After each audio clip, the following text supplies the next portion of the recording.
देखिए हर खबर यहीं पर, सब्सक्राइब कीजिए TV9 भारतवर्ष। को इमरजेंसी में इलाज की आवश्यकता है।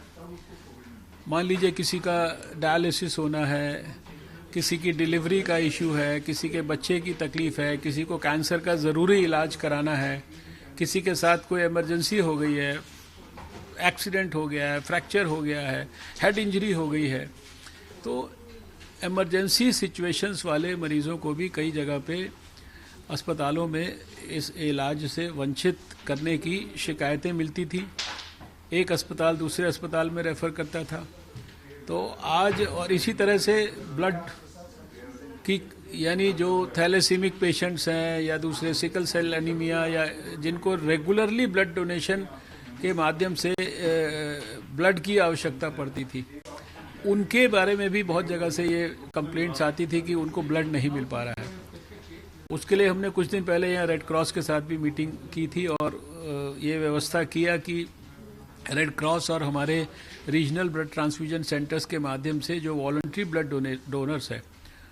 उनको घर से भी अगर हमें अपनी गाड़ी में बैठाकर लाना है तो उनको लाके ब्लड डोनेशन कराया जाए, या मोबाइल वैन्स के माध्यम से उनका ब्लड डोनेशन जो है उनके घर के पास किया जाए। एक व्यवस्था वो हम लोगों ने पहले से क्रिएट की थी। आज दिल्ली के सभी मेडिकल सुपरिटेंडेंट्स,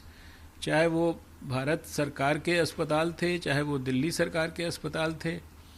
चाहे वो दिल्ली की म्यूनिसिपल कॉरपोरेशन से जुड़े हुए अस्पताल थे, उनको हमने बुलाया था। दिल्ली के स्वास्थ्य मंत्री को इस वीडियो कॉन्फ्रेंस में बुलाया था, दिल्ली के उपराज्यपाल महोदय को यहाँ पर बुलाया था, और साथ में जो दिल्ली के जो स्वास्थ्य के अधिकारी हैं, और सबको हमने ये कहा है कि कोविड-19 के मरीज़ों का कोविड-19 अस्पतालों में अच्छी तरह से इलाज करना, उनकी कॉन्टैक्ट ट्रेसिंग करना, उनके लिए सर्वेलेंस करना, उनका सब प्रकार का जो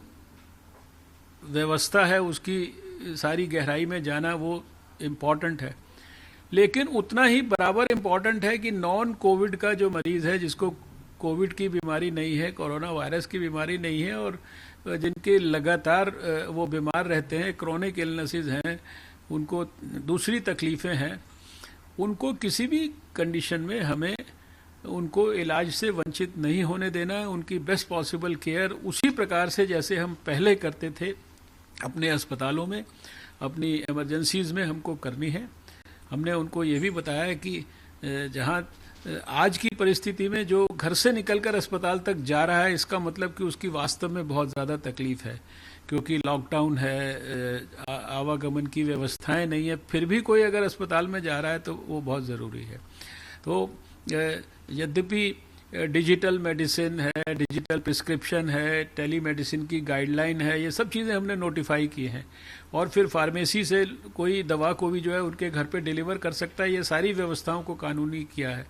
लेकिन जिसको इमरजेंसी ट्रीटमेंट लेना है, ऑपरेशन होना है, ऑब्जर्वेशन होना है अस्पताल की इमरजेंसी में, वो तो टेलीफोन से नहीं हो पाएगा। इसलिए किसी को भी किसी भी मरीज़ को वंचित करने का इलाज से अधिकार नहीं है। ये सारे मेडिकल सुपरिटेंडेंट्स को हमने बताया है, और अगर आगे से इस प्रकार की कोई भी हम लोगों को शिकायतें मिलती हैं तो उसके लिए फिर एक अकाउंटेबिलिटी सिस्टम के अंदर फिक्स की जाएगी, और जो लोग इस जिम्मेदारी में कोताही करेंगे उनके खिलाफ जो है फिर सरकार को थोड़ा सख्ती का रुख अपनाना पड़ेगा। अड़ी सोमवार से शुक्रवार शाम 6 बजे सिर्फ TV9 भारतवर्ष पर।